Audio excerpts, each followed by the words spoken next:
want to thank Cindy for putting this together. She has a wonderful lineup, and I'm looking forward to the rest of the day. She's done an excellent job. How about giving her a hand? Yeah. I won't mind if I refer to my notes a little bit. As she said, I'm Toinette Madison, Lackey Madison. I'm the director at the Boone County Heritage Museum, and I worked for a time here at the Newton County Museum, the Bradley House. So Newton County history and genealogy I have always been drawn to since I was a little kid. As of next week, I will have been married for 28 years to Bobby Madison. That's a long time. His family, I'm convinced, hit the ditch every time they saw the census taker because he doesn't have a history. It's really hard to pin down, and I mention this because it'll come back up later. But I was the 6th generation of my family to grow up at Low Gap. Oh. 6 generations is a long time. And so I knew I could put my finger on almost everybody, so he seemed really strange to me. My great-great-grandfather's name was Haywood Lackey. And he had a brother you may be familiar with. His name was Walter Lackey. And he wrote the history of Newton County in 1959. Now, I got to throw this in. The irony of me being asked here to talk was not lost on me because I can't tell you how many times, and some of you know, how many times I've been in trouble for talking too much. But when I was growing up, there was another brother that Walter Lackey had, and his name was Daniel Boone Lackey. And all the old people that I used to like to listen to tell stories and tell me what it was like a long time ago would say, she is just like Daniel Boone Lackey. She just talks and talks and talks and talks. So Daniel Boone became this sort of mythical, he had to be a neat guy, right? Right. Yeah. My favorite story, and the one I can share, is that one time the neighbors went by and their wagon was loaded with manure. And Daniel Boone said, where are you going with all that manure? And they said, oh, we're going to put it on the strawberries. And he said, I like cream and sugar on mine. So he was like this great thing I wanted to know more about, and I finally got to meet him when I was 11 years old, and he was 91, and he came to the Low Gap decoration, and he did talk. He could barely lean on a cane, and he would have to close his eyes and talk because it took too much energy to talk and keep his eyes open. So I'll never forget that, getting to meet him finally. Well, in 1960, he wrote an article for the Arkansas Quarterly on the cedar cutting here in Newton County after the turn of the century, about 1903. Excuse me, I'm making a little dry. Until 1903, most of the families in Newton County had churns and buckets and some furniture made out of cedar, but it wasn't really of any value.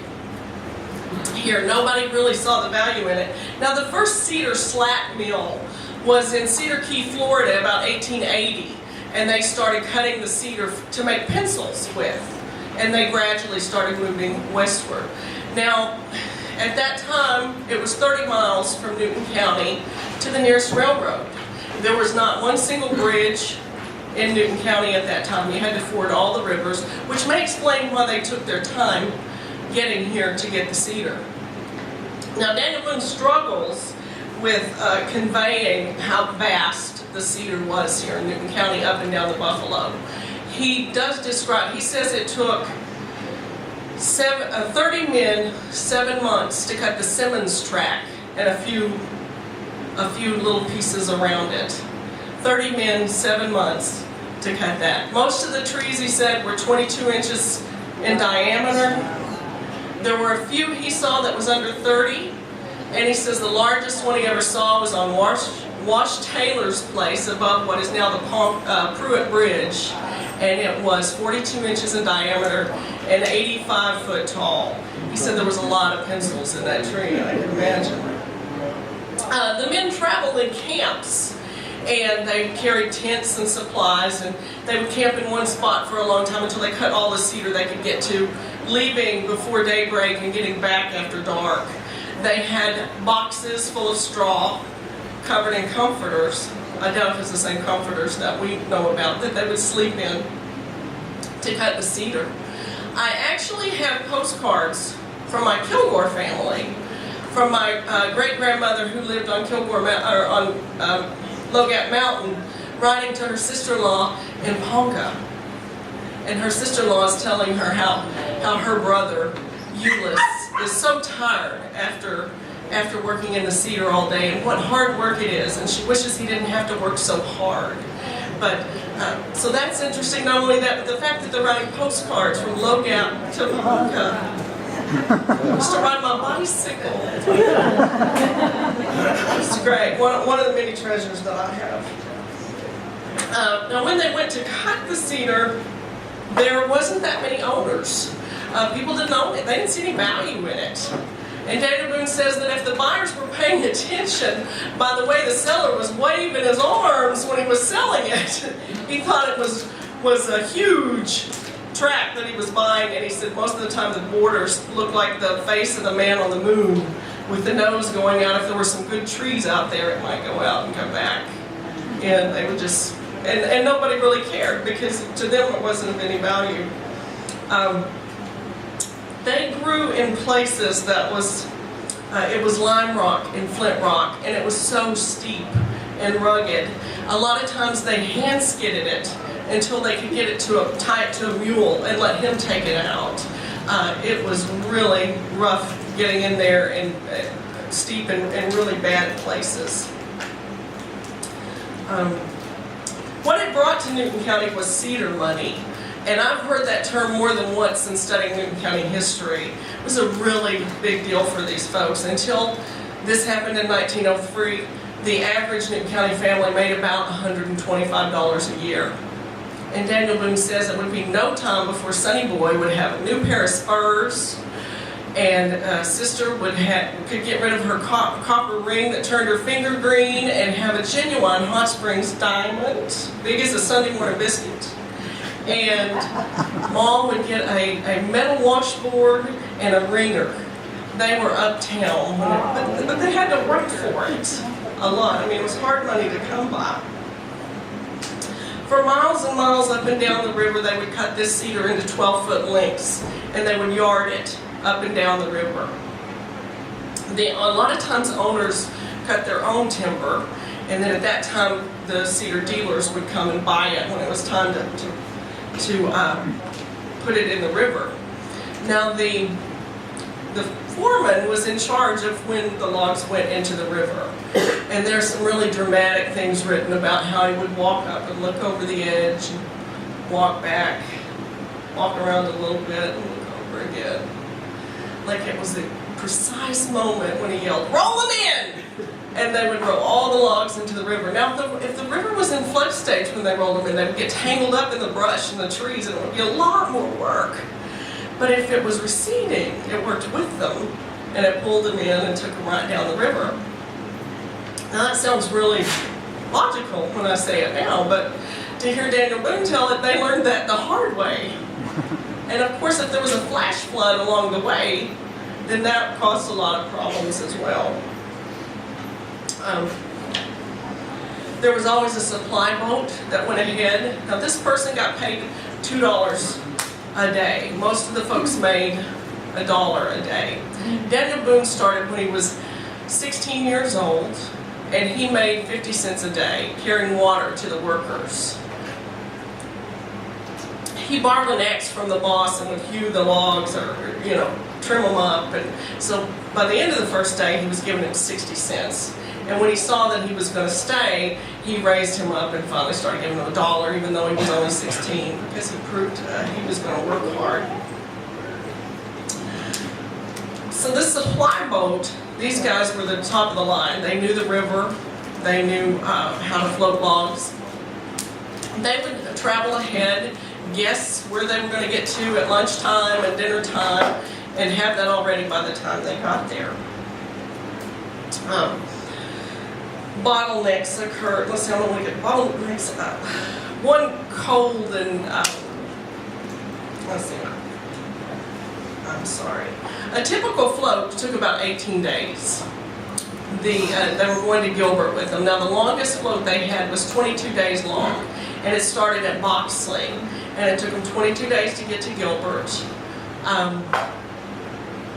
They had about 175,000 logs in that float. 175 logs from Boxley to Gilbert that they went with. And he talks about how a lot of times the men didn't get dry for the entire trip. They were wet. And a lot of times they chose to be in the water because the air was colder. The water was warmer. And one particular day, he said it had been cold and rainy all day, and Daniel Boone, with his dramatic flair, said it referred to Robinson Crusoe and said, "I didn't see Friday's footprint, but when they pulled up the tarp that we had slept on that night, I saw the imprint of my body and the rest of the crew." And that was the day he said, "I don't want to float logs, I'm going to go back to mule skinning," which is what he did. And it must have been a really bad day, because he said by the end of that day they had several that had quit. Bottlenecks. There was another brother named Kraft, Lackey, and when these logs would get in an eddy or a swirl, they would bottleneck, and as long as they were locked up, you could walk on them or do anything. They would try to unlodge them with boats. And Kraft was working on this, and Dana Boone says literally less than a minute missed death, just by a minute. But he didn't take any time finding the foreman when he got to the bank to tell him he had no further desire to float logs. So that was his last day.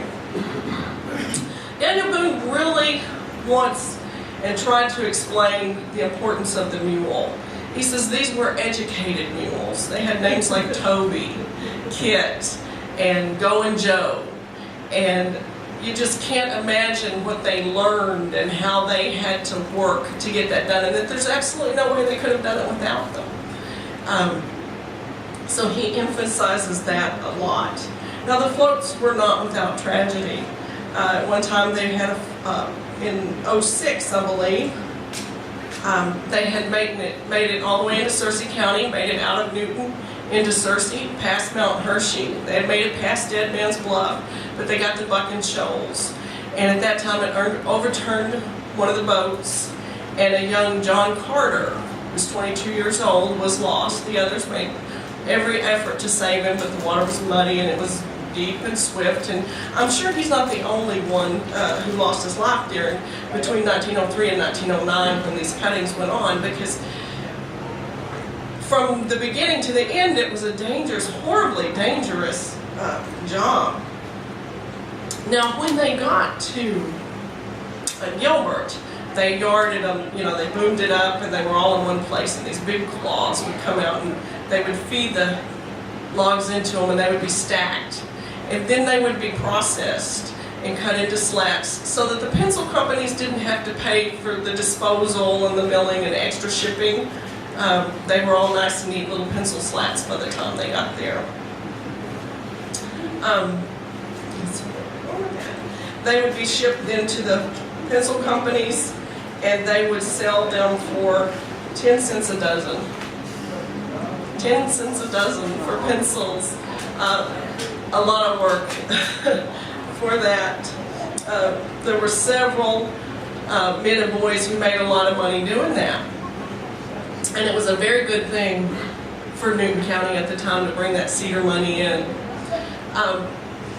He lists at the end of his article listed some of the men and what they did, or not what they did. He didn't list that, but he listed their names. And so this article really caught my attention when I was reading it.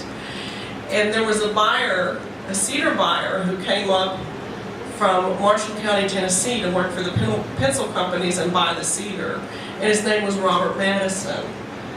And so this is my husband's great-grandfather, who came up from Marshall County, Tennessee, to buy cedar and worked right alongside my ancestors, who I would have thought never knew each other ever. So this was a special story to me, and not only just learning about the cedar and what it brought and what it did, and we don't think about that, we don't remember that anymore. But I appreciate you letting me share it with you today, and I'm going to end with the same way Daniel Boone did, with a flair. He wrote this poem. I can't even memorize it, but it's called 4 Lines. Friends, when blue days seem to capture you while doing good with all your might, I hope these 4 lines from me to you will help keep your pathway bright. Thank you.